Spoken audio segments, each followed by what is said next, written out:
The slaves turned in the direction of the thundering noise, their heads snapping upwards, only to witness rocks and heavy shards of ice plummeting from above.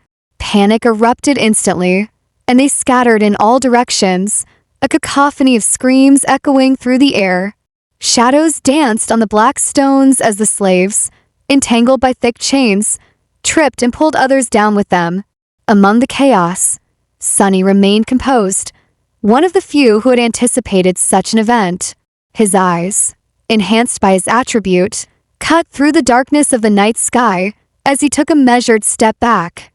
In the next instant, a large chunk of ice, the size of a man's torso, struck the ground directly in front of him and exploded, showering sharp shards in every direction. The others weren't so quick. As ice and stones continued to rain down, many were injured, some even losing their lives. Agonizing wails filled the air. "On your feet, fools! Get to the wall!"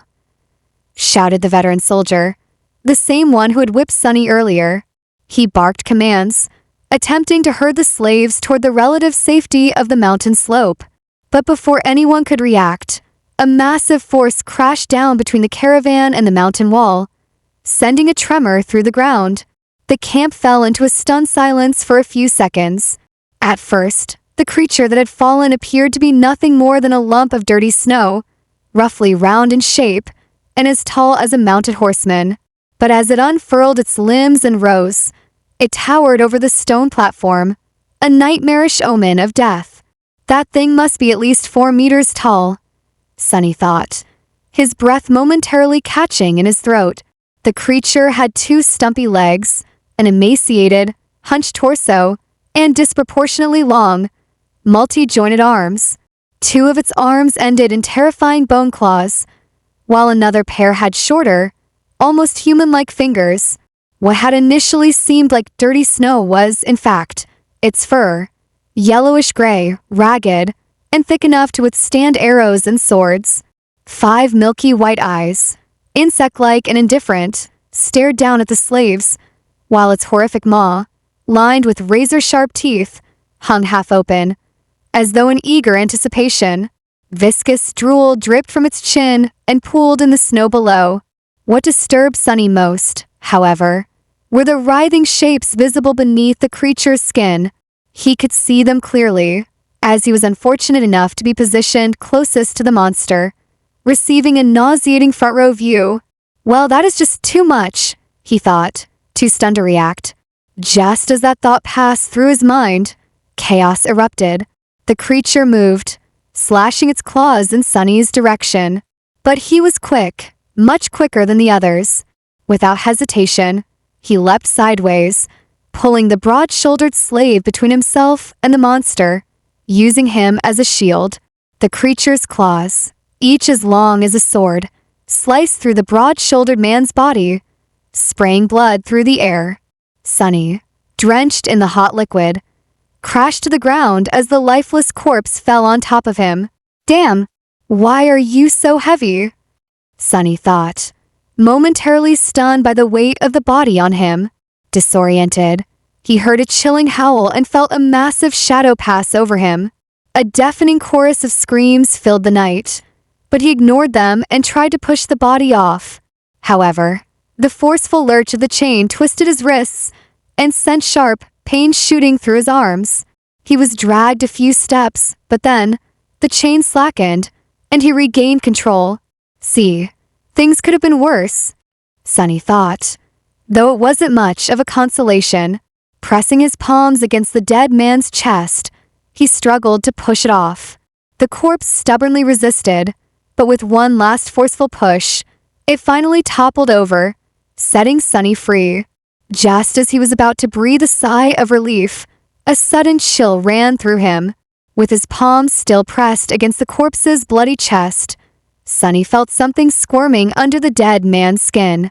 You just had to think about how things could get worse, right? He thought, his stomach turning. He quickly crawled 1.5 meters away, his chain pulling him back toward the dead body. Glancing around, he saw shadows dancing wildly, and the silhouette of the creature rampaging through the slaves on the opposite side. His eyes snapped back to the corpse, which was convulsing violently. On the other side, the shifty slave gaped at the body, his jaw slack in terror. Sonny waved his hand to get his attention. "What are you staring at? Move away from it," he shouted. The shifty slave attempted to move but immediately fell. The chain tangled between the three of them. Sonny clenched his teeth, frustration mounting. The corpse, right before his eyes, was undergoing a horrific transformation. Bone spikes erupted from its skin, its muscles bulging and twisting, as though reshaping themselves. Its fingernails extended into sharp claws, and the face cracked, revealing a twisted mouth filled with rows of bloodied, needle-like teeth. "This is not right," Sonny thought, his stomach churning. The scholarly slave, a few steps behind, pointed at the chain and gasped, his face pale. His shock was understandable, though not particularly helpful in the moment. Sonny wasn't just concerned about the horror before him. He knew that the rules of the nightmare spell didn't allow such a creature to exist. This was beyond the usual horrors. Creatures in the nightmare spell had a hierarchy. Beasts, monsters, demons, devils, tyrants, terrors, and finally, the Titans, also known as calamities. The first nightmare was supposed to be populated by beasts and monsters, occasionally a demon. But this creature had powers that belonged only to tyrants and above. What is this tyrant doing in a first nightmare? Sonny thought, his mind racing with fear and confusion. But there was no time to wonder.